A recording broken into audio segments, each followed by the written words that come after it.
7:30ಗೆ ನಾವು strong room ಅನ್ನು open ಮಾಡ್ತೀವಿ. 8 ಗಂಟೆಗೆ ಪೋಸ್ಟಲ್ ಬ್ಯಾಲೆಟ್ ಸ್ಟಾರ್ಟ್ ಆಗುತ್ತೆ.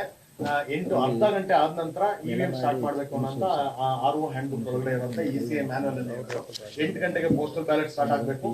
ಅರ್ಧ ಗಂಟೆ ನಂತರ 8:30 ನಂತರ ಇವಿಎಂ ನ ಕೌಂಟಿಂಗ್ ಸ್ಟಾರ್ಟ್ ಆಗುತ್ತೆ. ಹಾಗಾಗಿ ಬಹಳಷ್ಟು ಜನಕ್ಕೆ ಕುತೂಹಲ ಇರುತ್ತೆ, 8 ಗಂಟೆ ಆದ ತಕ್ಷಣ ಎಷ್ಟಾಯ್ತು ಅಂತ. ತಕ್ಷಣ ಅದು ಯೂಶಲಿ ಪೋಸ್ಟಲ್ ಬ್ಯಾಲೆಟ್ ಬಂದ ತಕ್ಷಣ ಅದು ನಾವು ಸ್ಟ್ರಾಂಗ್ ರೂಮ್ ಅಲ್ಲಿಂದ ನಾವು ತಗೊಂಡೋಗಿ ಇಟ್ಕೊಂಡ್ರ ಮೇಲೆ ಅದು ವ್ಯಾಲಿಡ್, ಯಾಕಂದ್ರೆ 2 ಕವರ್ಗಳಿರುತ್ತೆ, outer cover inner cover, declaration ಅನ್ನ ನೋಡೋದಿರುತ್ತೆ. ಹಾಗಾಗಿ ಇಮಿಡಿಯೇಟ್ ಆಗಿ may be I think 8:45 9 o'clock ತನಕನೂ ಕೂಡ ಮೊದಲನೇ ರೌಂಡ್ಸ್ ಇವೆಲ್ಲ ನಮಗೆ ಅದು ಗೊತ್ತಾಗ್ತಾ ಇರಲ್ಲ.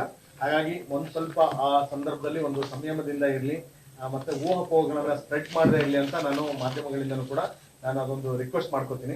ಇದರಲ್ಲಿ ನಮ್ಗೆ ಇದರಲ್ಲಿ ಮತಗಟ್ಟೆಗಳು ಈಗ ಒಂದೊಂದು ರೂಮ್ಗಳಲ್ಲಿ 14 ಟೇಬಲ್ಗಳನ್ನ ಎಲ್ಲವೂ ಒಂದೊಂದೇ ಇದರಲ್ಲಿ ಇರುತ್ತೆ.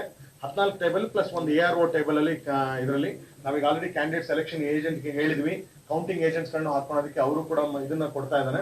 ಅವ್ರಿಗೂ ಪಾಸಸ್ ನಾವು ಇಶ್ಯೂ ಮಾಡ್ತಾ ಇದ್ವಿ. ಮತ ಎಣಿಕೆ ಇದರಲ್ಲಿ ನೋಡಿದ್ರೆ ಮಡಿಕೇರಿ 20 ರೌಂಡ್ ಆಗುತ್ತೆ, ವಿರಾಜಪೇಟೆ 20 ರೌಂಡ್, ಪಿರಿಯಾಪಟ್ಟ 17 ರೌಂಡ್, ಹುಣಸೂರು 20, ಚಾಮುಂಡೇಶ್ವರಿಲಿ ಹೈಯೆಸ್ಟ್ ಇದರೊಳಗಡೆ 25 ರೌಂಡ್ ಆಗುತ್ತೆ.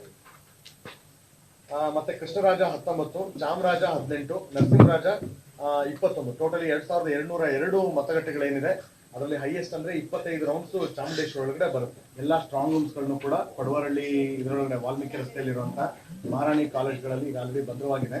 ಅಲ್ಲಿ ಈಗ ಆಲ್ರೆಡಿ ಪೊಲೀಸ್ ಸೆಕ್ಯೂರಿಟಿ ಹೊರಗಡೆ ಕರ್ನಾಟಕ ಸ್ಟೇಟ್ ನ ಆರ್ಮ್ಡ್ ಪೊಲೀಸ್ನವರು ಹೊರಗಡೆ ಇದರೊಳಗಡೆ ಹೊರಗಿನ ಪೆರಿಮೀಟರ್, ಒಳಗಡೆ ಪೆರಿಮೀಟರ್ ಒಳಗಡೆ ITBP ಪೊಲೀಸ್ನವರು, ಸೆಂಟ್ರಲ್ ಪ್ಯಾರಾಮಿಲಿಟರಿ ಫೋರ್ಸ್ ಅವರು ಈಗ ಆಲ್ರೆಡಿ ಪ್ರೊಡಕ್ಷನ್ ಕೊಡ್ತಾ ಇದ್ದಾರೆ.